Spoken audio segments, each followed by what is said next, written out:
Hi, it's Lisa here, day 38 of our 40-day pause. I'm sitting in for Mary again, and today we're going to just kind of go over which one do you really want? What do you really want? And it's a choice. We all have them, and we all make them all the time, every day.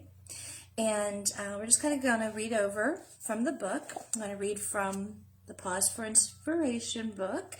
If you have a copy of this, I'm going to be starting on page 180. If you do not have a copy and you want to read along, you can download a copy, a PDF ebook on pauseforoinspiration.org. We also have cards on there. You can download them. You can print them large size. You can also order them if you would like to have the laminated 3 1/4 by 5-inch pause cards. And we also have our books, our kids' books, and a lot of other things there. If you haven't visited, I encourage you to visit the website. You can also see all of our videos from the 40-day pause is also located on our website, pauseforoinspiration.org. So we're just going to start with read from the book. So here we go. And which do you really want? Pause for Inspiration is about 2 potential experiences available to you as you are in the business of living in the world: dispirited or inspired. You move through your day dispirited or inspired. Which do you really want? Which do you want for your family? Which do you want for your friends? Which do you want for the community in which you live? Which do you want for the world? Which are you choosing in this moment? This is the one you get. This is the one your family gets. This is the one your friends get. This is the one the community you live in gets. This is the one the world gets. Who cares? Questions? Okay, so now the cubicle self is thinking, who cares? Really? Lisa, who cares? Who cares about being truly helpful? I've got work to do. I'm busy. Got things to do, people to see, places to go, gots to go. You care. If you think you don't care, it's only because you have yet to meet your inspired self who absolutely cares. What's in it for me? The cubicle self queries. The only reason we ask this question is because we feel depleted and we are looking for something to fill us up. One day we will find ourselves no longer asking this question, what's in it for me? We will be experiencing what's in it for me in the moments of our being truly helpful. So when we're in these moments that we're doing things that are truly helpful, there's no need to ask what's in it for me, because you'll feel it, you'll experience it. It will be the being truly helpful is what's in it for you. And so wonderful. So who do you think you are? The cubicle self goes on feeling threatened.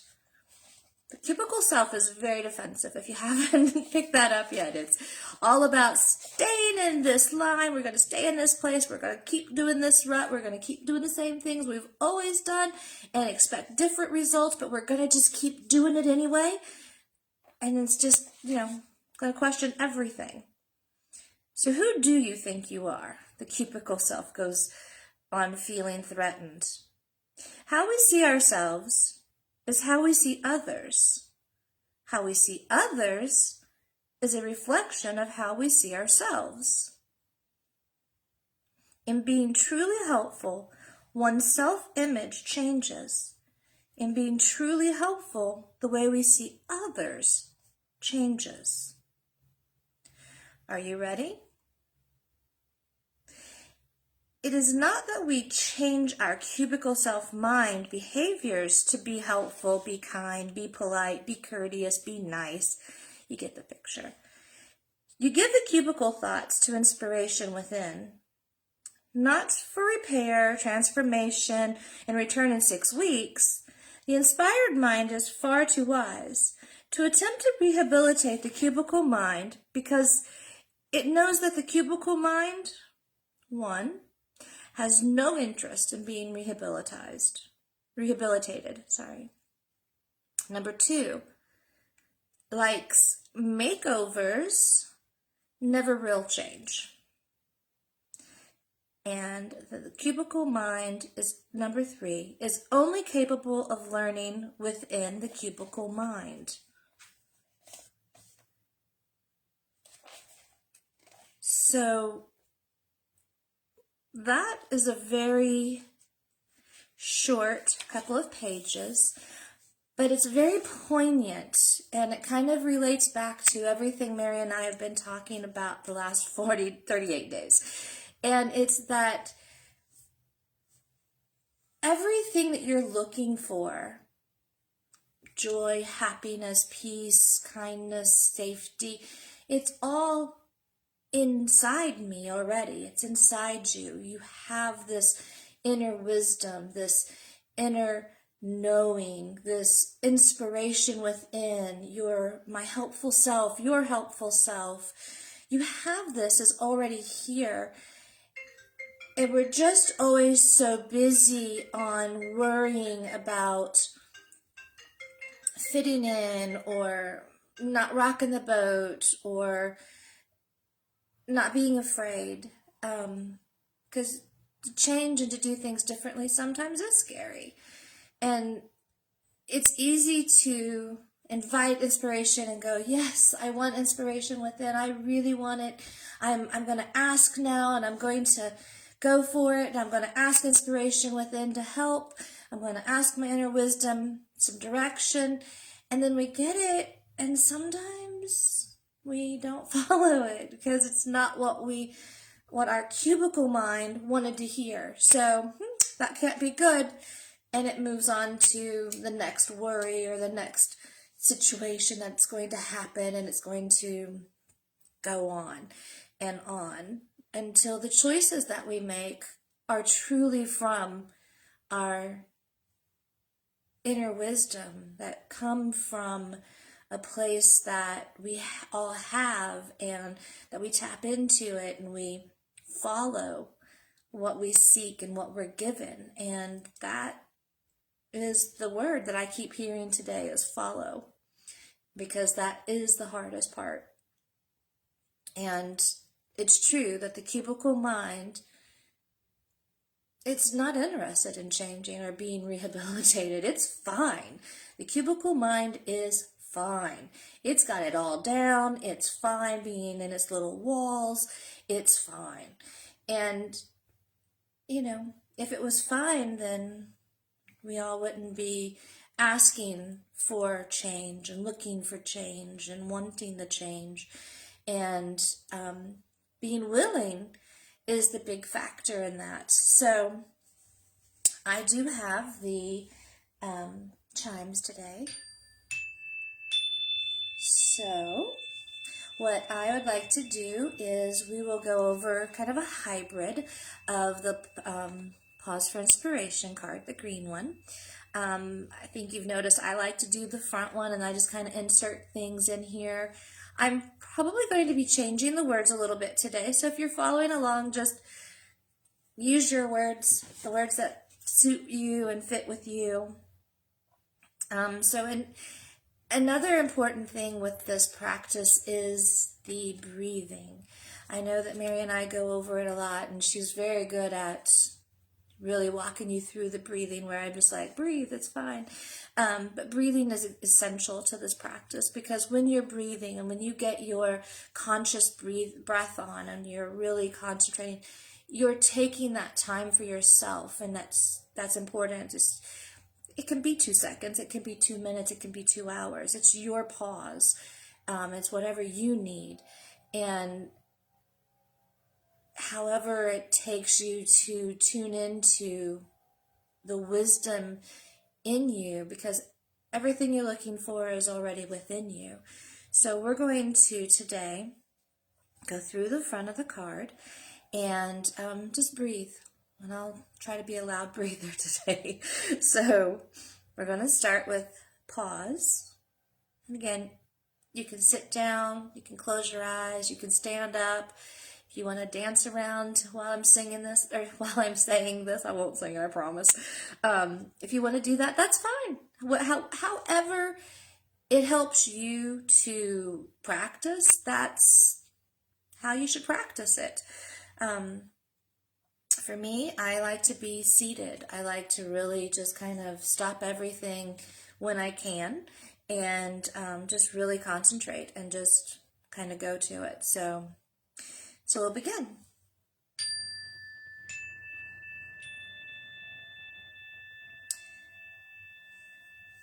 Pause. The decision to stop in this moment, right now.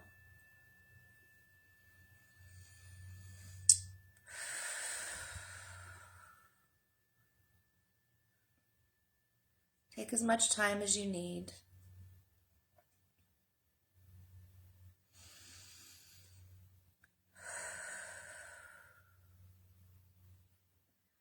Just rest and be willing to experience a calm mind. The breathing will help that.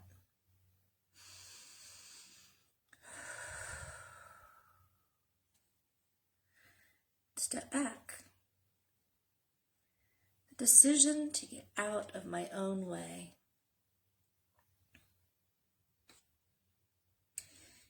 This is going to allow room for another way of doing things, of seeing things, of experiencing things.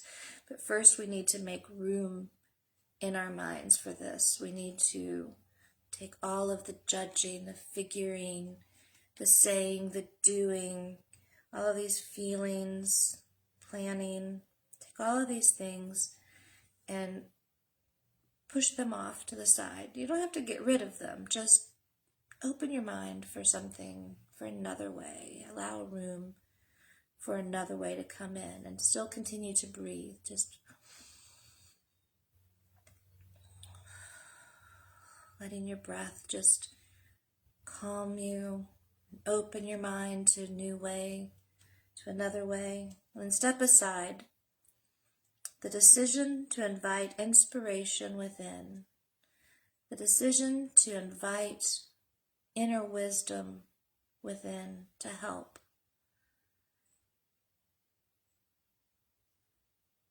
And be willing to receive this wisdom. Ask yourself, is there another way to see this?